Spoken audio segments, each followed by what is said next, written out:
All right, to make sure everyone is ready for graduation in just a couple episodes, 200 is right around the corner, we are going to wrap up looking at titles. Now, there are obviously hundreds and hundreds of possible titles, but we've gone over some of the main features. And the reason for that is because they are going to be a element, you will see a reoccurring element in things like the offering formula. So after for the ka of, the revered, and then a title, the revered priest, the revered keeper of the granaries, the revered butler, etc.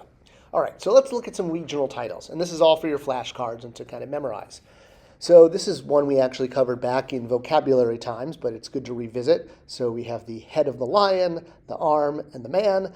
So this is hat, meaning mayor or governor. And sometimes it'll be followed by the town, just like that second one there, which is the ankh, the shutai, followed by the water sign, and we have the city determinative.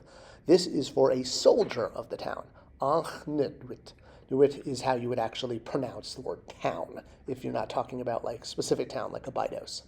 All right, religious titles. Obviously, ancient Egyptian religion was a huge part of their life.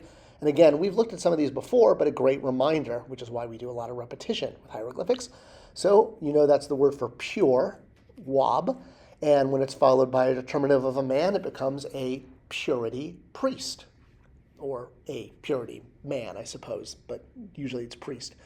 Likewise, here we have another very common religious title, but you'll notice it includes a honorific transposition, because neter is the symbol for a god or for royalty. So we're going to pronounce that second.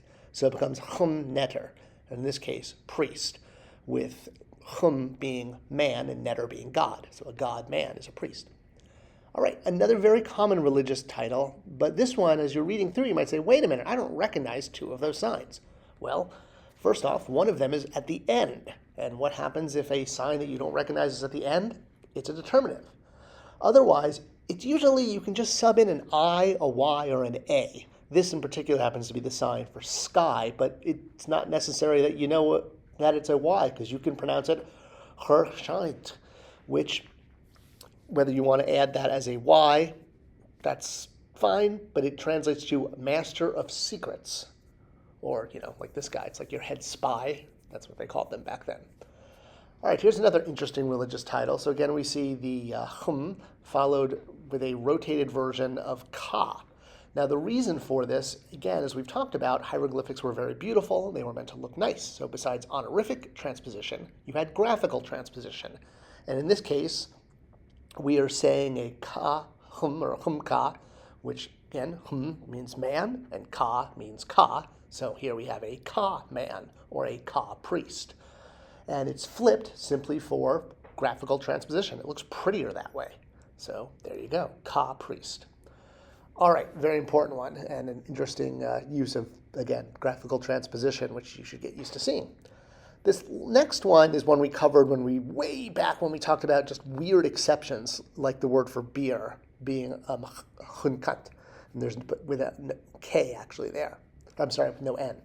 So this one is lector priest, which also just breaks the rules. It's just one of those weird I before E except after C except neighbor and way. It's pronounced hrichbut. It's lector priest, literally the one who holds the book. So her becomes the first word pronounced. That's the block, the butcher's block in the center. Then the second is the flax, which is the first sign. And then finally the B, the foot, which is B sound.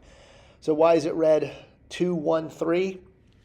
You could say it's graphical transposition, but it's just one of those weird exceptions. It's a, I before E except after C except neighbor and way. So there you go. It's just one of those. The same thing with the T. The T is just not there.